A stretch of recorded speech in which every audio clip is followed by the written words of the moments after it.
Bismillahirrahmanirrahim. My name is Mohammed Shoaib, and today in this tutorial video, we'll learn how we can configure a momentary contact button or any type of button that have the some custom time pulse functionality.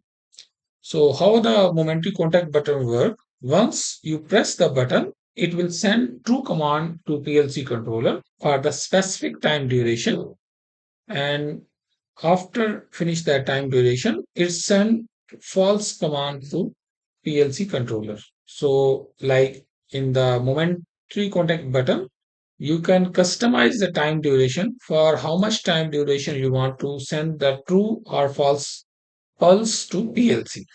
Like in this tutorial example, we'll learn once we press this button, it send command to PLC controller true for specific time interval, and after that time interval, it will send the zero command to PLC controller. Actually, why this command is more popular in the Scada system? Because if your some logic is working over the pulse command, and if you send the momentary command, the sometime operator, if the operator will not hold for more than 1 or 2 seconds.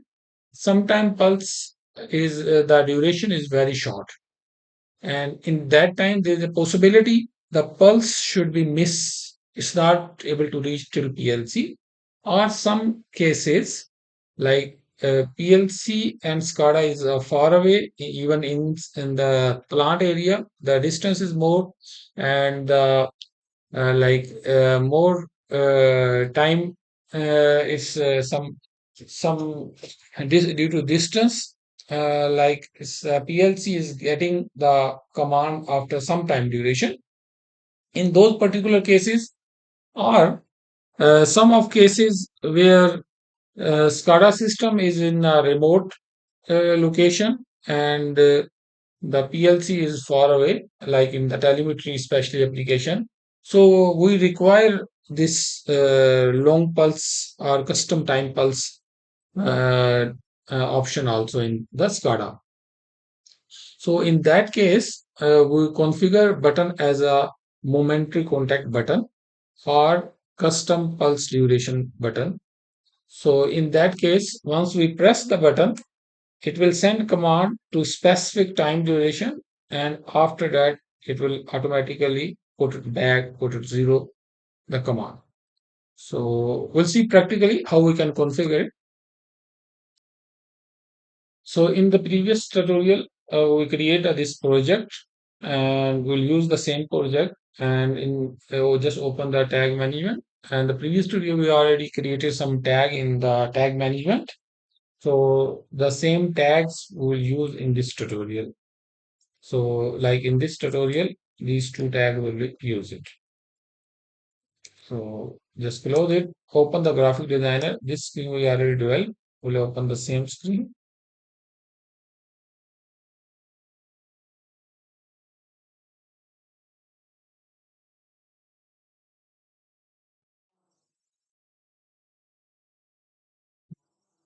Our graphic designer is open now. So we'll create a button. Come in the window object, click button, and we'll create just one button. We'll put the name start and press enter.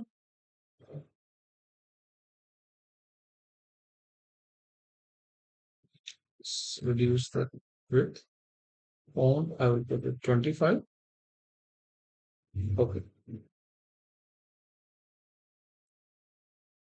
Okay. So now it's 20. Okay. So now come here in event and button, mouse, left press, right click. In this particular tutorial, we are going to configure through C script. So click here, C action.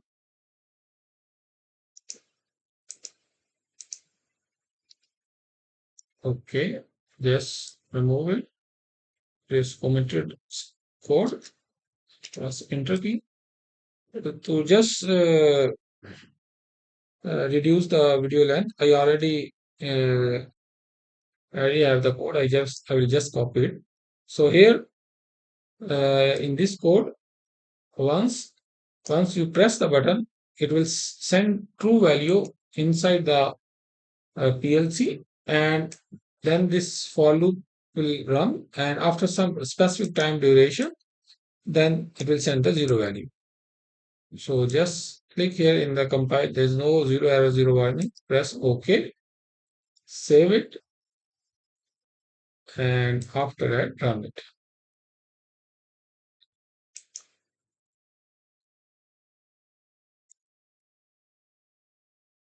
So our WinCC runtime application is running now. Just press here the start button.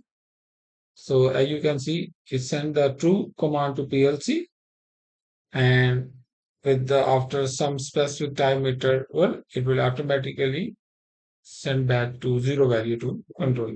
So as you can see, you can adjust this time duration. And why we need this button? Because usually in momentary, simple momentary button, we facing the problem like when you're sending the command from Scada to DCS PLC system.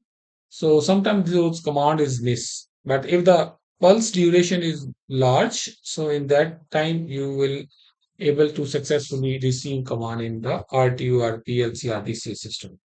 Thanks for watching this video.